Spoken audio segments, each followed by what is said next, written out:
বীরভূমে তৃণমূলের ব্লক সভাপতির বাড়ি লক্ষ্য করে বোমাবাজির অভিযোগ। তৃণমূল নেতার বাড়ি লক্ষ্য করে বোমাবাজির অভিযোগ বীরভূমে। বীরভূমে আবারও বোমাবাজি। তৃণমূল বুথ সভাপতির বাড়ি লক্ষ্য করে বোমাবাজি দুষ্কৃতীদের বিরুদ্ধে অভিযোগ।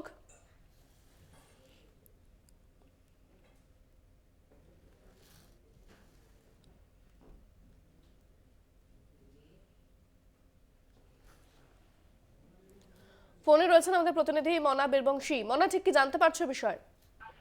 দেখো, জানতে পারছি বলতে যে তৃণমূলের বুথ সভাপতির বাড়িতে লক্ষ্য করে গতকাল বোমাবাজির ঘটনা কিন্তু ঘটেছে, এমনটা কিন্তু আমরা জানতে পারছি।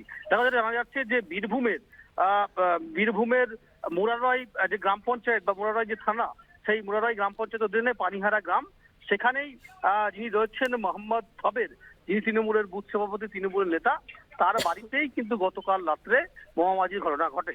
এবং দেখো, তারপরেই কিন্তু এলাকায় একটা চাপা উত্তেজনা, তারপর একটা এলাকায় চাঞ্চল্যকর পরিবেশ কিন্তু এদিন সকাল থেকেই কিন্তু আমরা দেখতে পাচ্ছি। এবং পরবর্তীকালে আমরা যেটা দেখি যে স্থানীয় যারা পুলিশ প্রশাসন সেখানে যায় এবং গিয়ে পুলিশ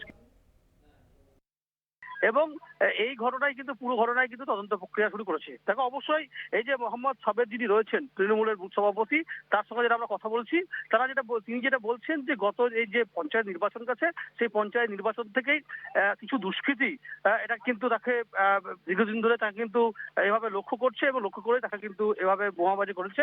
তারা পুলিশকে জানিয়েছে এবং পুলিশের ব্যবস্থা নেই, তেমনটা তিনি বলছেন। তবে অবশ্যই এই বোমাবাজির ঘটনায় এলাকায় কিন্তু এখন একটা উত্তেজনা রয়েছে, চাঞ্চল্যকর পরিবেশ রয়েছে এলাকায়। যে মুরারই থানা যে পুলিশ রয়েছে, তাদের পক্ষ থেকে কিন্তু একটা পুলিশ পিকেট বসানো হয়েছে। তবে অবশ্যই যাতে নতুন করে কোনো রকম অশান্তির পরিবেশ তৈরি না হয়, সেইটাও কিন্তু পুলিশ প্রশাসন নজর রাখছে। এবং পুলিশ কিন্তু এলাকায় কিন্তু এই মুহূর্তে রয়েছে এবং পুরো বিষয়টাই কিন্তু একটা উত্তেজনার পরিবেশ তৈরি হয়েছে, এটা কিন্তু বলা যেতে পারে। ইমরানি। ধন্যবাদ মনা, কথা বললাম প্রতিনিধি মনা বীরবংশীর সঙ্গে।